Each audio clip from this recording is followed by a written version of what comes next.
Hello, my name is Dawn Couture. Welcome to this third of a four-part series, Integrating Academic and Career Development to Maximize Return on Education series. Here in segment 3, we'll look at career readiness pathways and best practices for integrating academic and career development. The topics we will cover are: why does career readiness matter? How important is it? And this is a little bit of review from segment 1 and 2.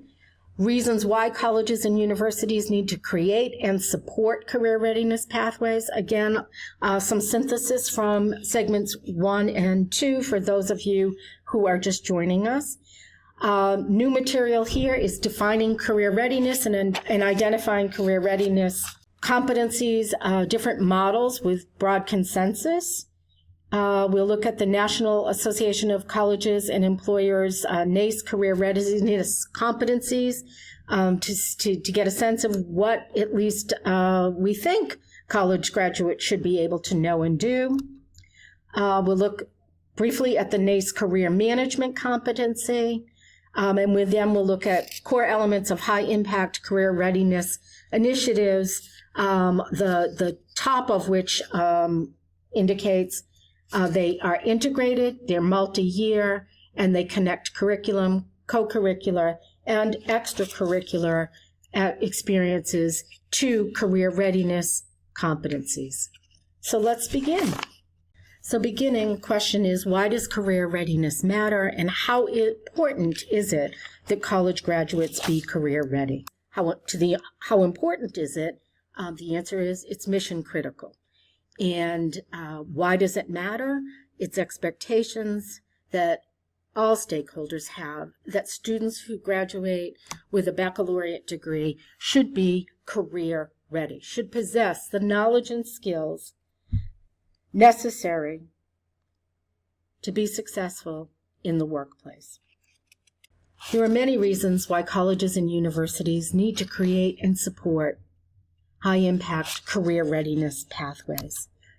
Some of those reasons, which were the focus in segment 1, have to do with pressure being factors pressuring the current higher education market for accountability, student expectations, student utilization and perception of the value of college career services, students' own perception of how prepared they are for the workforce, and falling confidence across all stakeholders in the quality and value of higher education.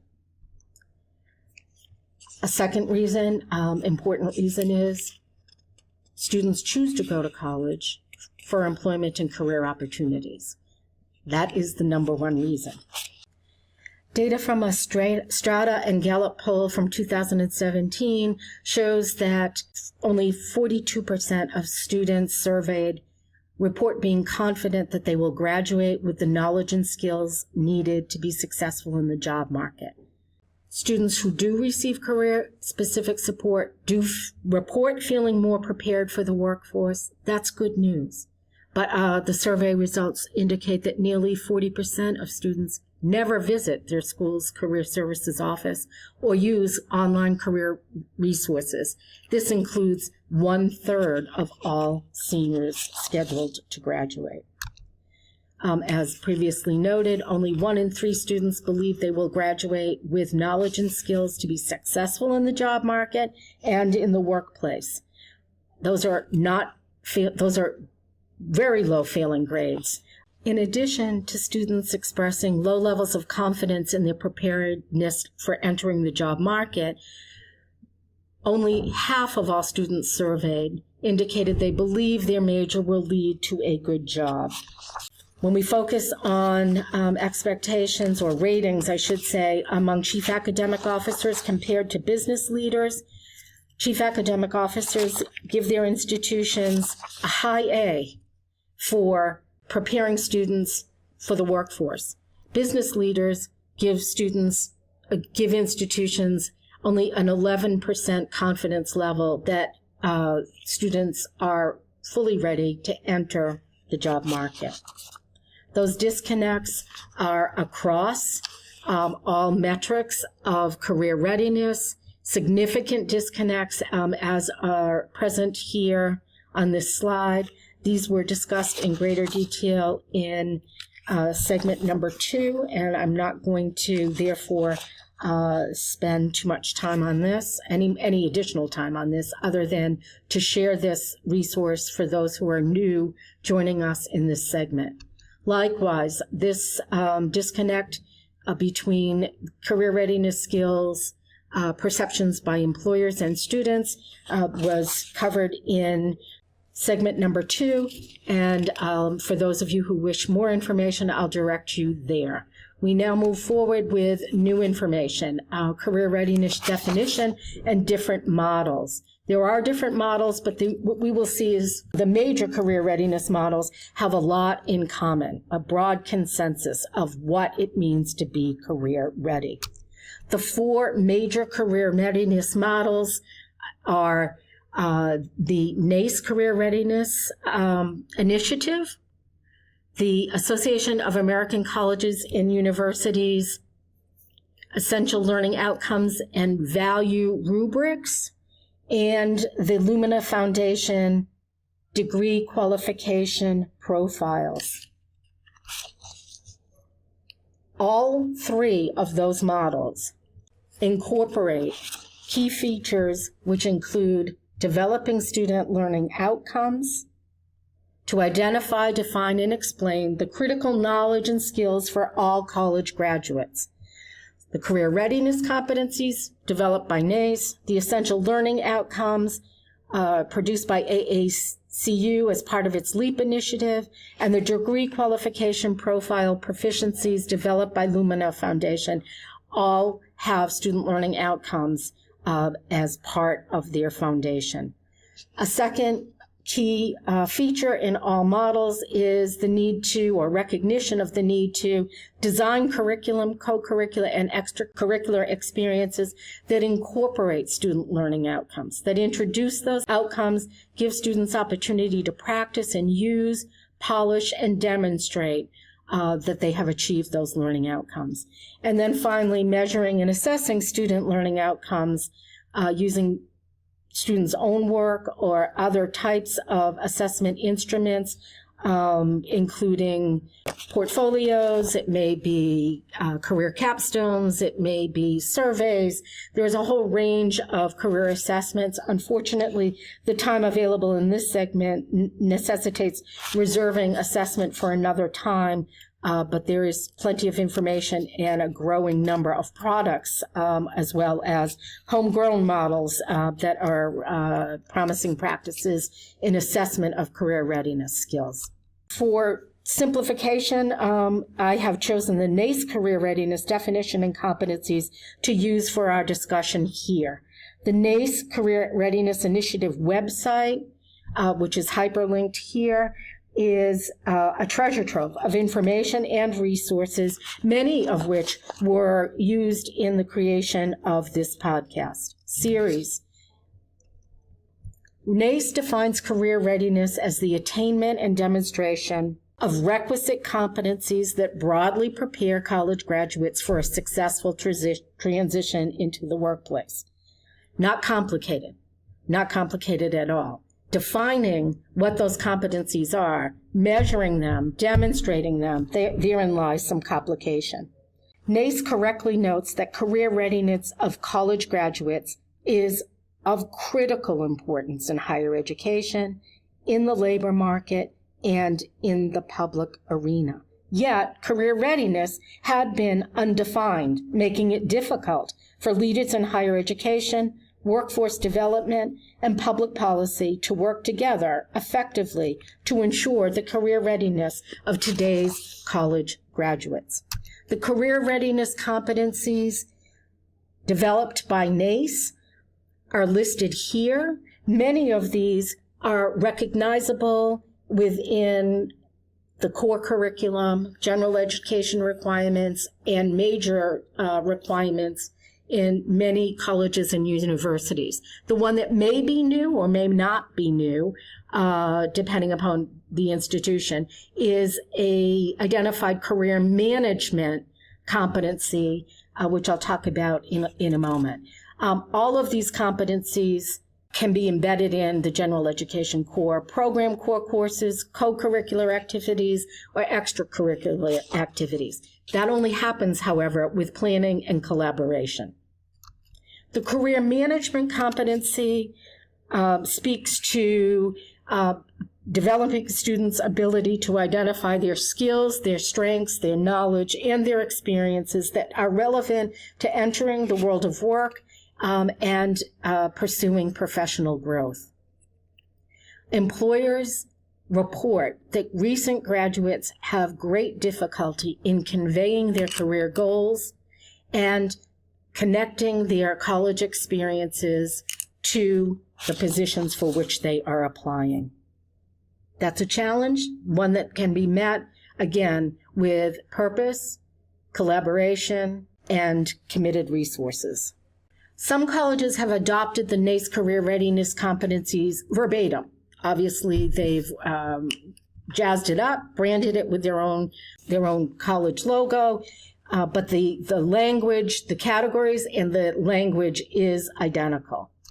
Others have taken a different tack, but still there's substantial overlap. The words may have changed a little bit, but there is substantial overlap between, as you can see in these two models, one from the College of Coastal Georgia and the other for Virginia Tech. A different look, a different feel.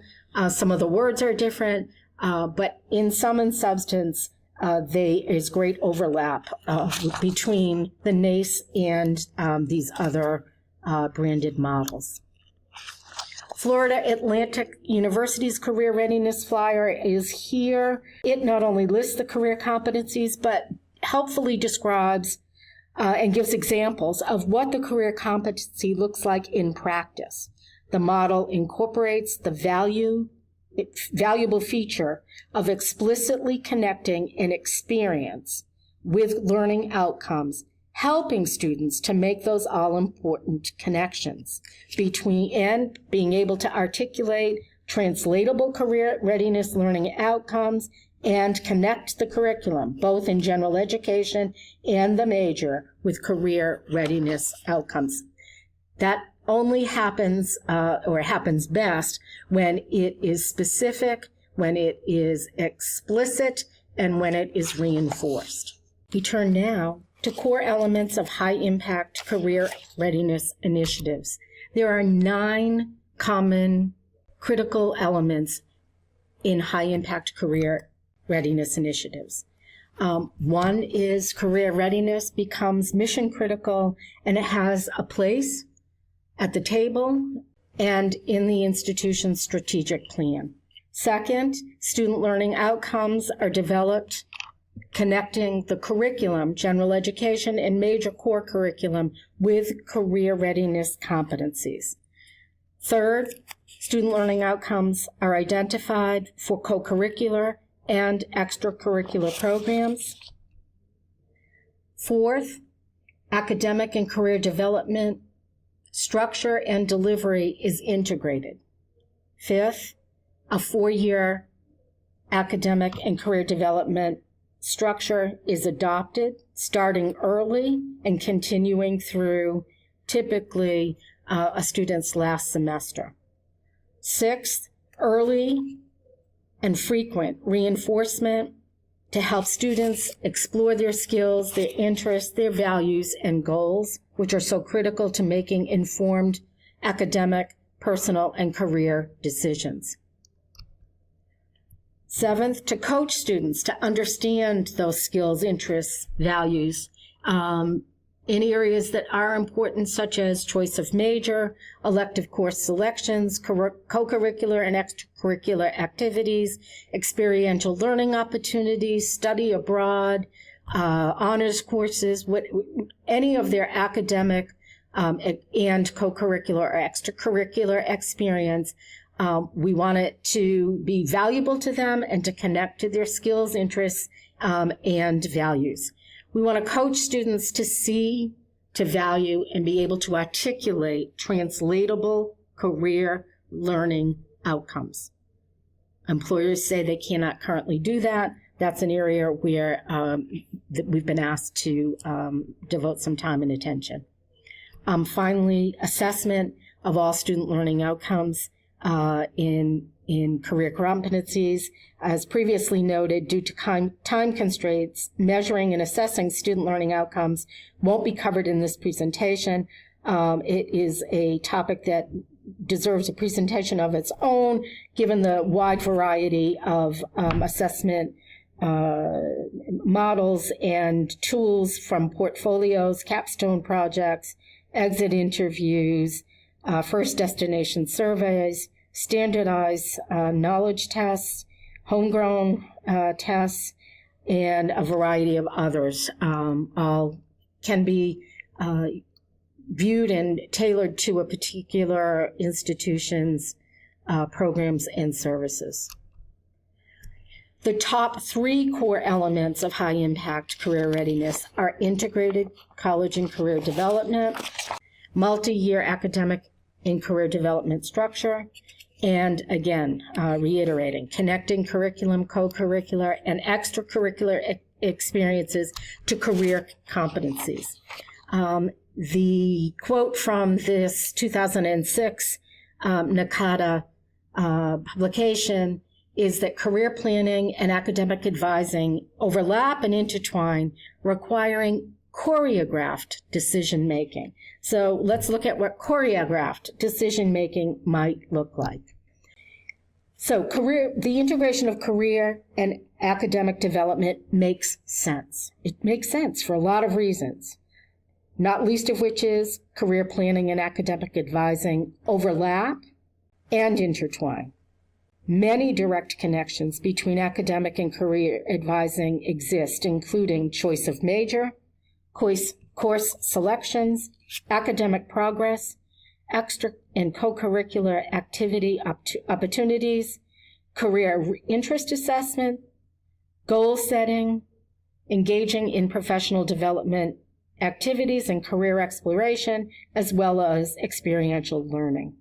Another important reason is that research shows early, intrusive academic and career planning can heighten the probability of a more appropriate major selection earlier in the baccalaureate experience, and helping students to clarify and set career goals is a central task early in the academic advising process.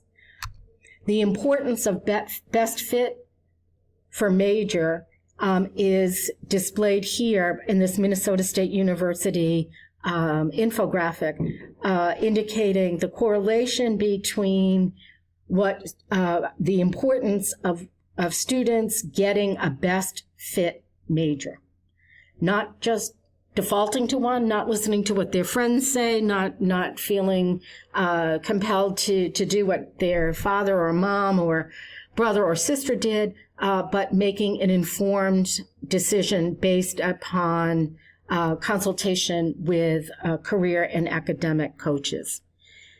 Instead, currently, most often or too often, the choice of major advising conversation doesn't happen or happens in a very quick and summary fashion, given the emphasis which is placed on course registration at the expense of other coaching and advisor capabilities. The third key feature of successful high impact practice is to have a 4-year plan, to build a 4-year plan, and to expect students to comply with that and encourage them in all the ways that we have available to us. So the Georgia College Career Planning Milestone Program is one example of a 4-year plan in which they have identified milestone events to occur within each year. That's one possibility. Another model is demonstrated by Queen's University, Ontario's major maps. Major maps are not a new idea, but this one from Queen's University possesses a set of features that make it more useful for students as they consider their long-term professional ambitions. The 4-year structure normalizes participation and a diverse assortment of programming at specific times, including an internship between a student's 3rd and 4th year.